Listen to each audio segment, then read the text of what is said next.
पश्चिम बंगाल से लेकर केरल तक आपको लेकर चलते हैं। 123 25 सीट दूर, इधर सिर्फ 4 सीट दूर भारतीय जनता पार्टी 148 के फिगर से। अब जरा आइए आसाम पर। आसाम में अगर आप देखें 35 सीट दूर है कांग्रेस और उधर बहुमत ऑलरेडी अचीव किया जा चुका है। 95 पर भारतीय जनता पार्टी दिखाई दे रही है।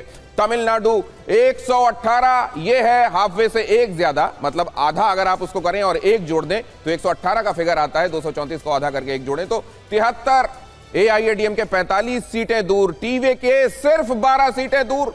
ये 12 सीट वो अपने बूते जुटा लेगी या फिर कहीं से कोई आ रहा है समर्थन लेकर, ये बड़ा सवाल। 71 केरलम, इन 12 सीटों के लिए दिनेश कौन 9-2-11 कहां से होगा ये देखने। 12 सीटों के लिए 9-2-11 कौन कहां से होगा, क्या बात है। केरलम 71, 88 यूडीएफ, बहुमत ऑलरेडी अचीव किया जा चुका। उधर 49 एलडीएफ, अब तो लग रहा है ये दूर, बहुत दूर रह जाएंगे। मेरा सवाल यहां पर मैं गौतम जी हमारे साथ है। गौतम जी, कंसिडरिंग बंगाल का ये हाल है, मैं की बात कर रहा हूं, 144 123 अगर आने वाले, क्योंकि 144 123 का जो डेटा हमारे पास आ रहा है वो डेटा किस बेस में से आ रहा है, वो है 280 293 नहीं है। कंसिडरिंग अभी ये हाल चल रहा है और कंसिडरिंग अगर बीजेपी सरकार बनाती तो अगर इस नंबर के आधार से TMC will always keep them on toes.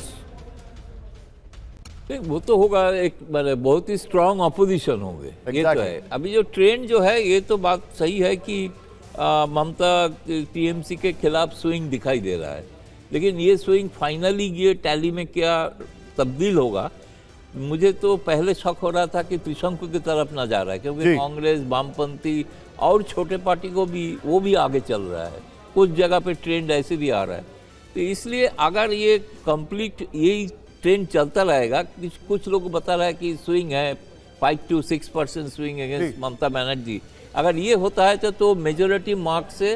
Gautam तो बस थोड़ी देर के लिए आपको रोक रहे हैं, बंगाल पर लौटेंगे, लेकिन जरा तमिलनाडु की तरफ वोट शेयर देखिए। ये जरा बड़ा इंटरेस्टिंग वोट शेयर है।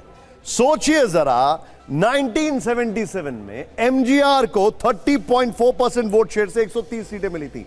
यहां पर डीएमके 30.4%, और अभी सीटें कितनी हैं हम सब देख रहे हैं, 50 के नीचे। टीवीके 37.7% वोट शेयर के साथ 100 के ऊपर है। और ये सब लोग जानना चाह रहे थे कि क्या, यही सवाल था, क्या टीवीके को 31% वोट शेयर मिलेगा। उनको 37% मिला है, लेकिन मेजॉरिटी नहीं मिल पा रही अभी। डीएमके 51 पर है अभी, डीएमके 51 पर, exact numbers. Thank you Dinesh. AIADMK close to 30%, लेकिन वेरी फार ऑफ, हाफ में 74 सीटें, वेरी फार ऑफ। ये बड़ा इंटरेस्टिंग वोट शेयर है।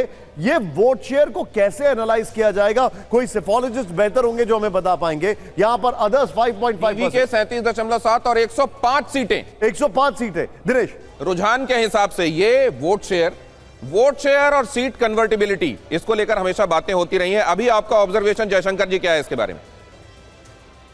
देखिए, साफ दिख रहा है कि बीजेपी की सरकार बनने जा रही है। वहां पर थोड़ा बहुत जो डिफरेंस रहेगा मेरे ख्याल से वो मैनेज कर लेंगे।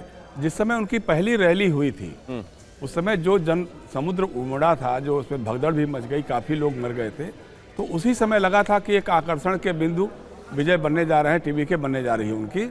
और दूसरी तरफ देखिए, डीएमके और एडीएमके सिर्फ कुछ फ्रीबीज बांट करके ये लोग अपनी राजनीति चला रहे थे, और करप्शन के मामले में दोनों ही पूरी तरह से इन्वॉल्व थे, चाहे वो एडीएमके रहे हो, जयललिता जी के ज़माने से रहा हो, या डीएमके में भी रहा हो। तो एक तरह से माहौल बन रहा था उनके खिलाफ, तो बन रहा था, लेकिन कोई थर्ड फोर्स निकल नहीं रही थी। वो थर्ड फोर्स के रूप में विजय का इमर्ज हुआ और उन्होंने अपनी ताकत को दिखाई है।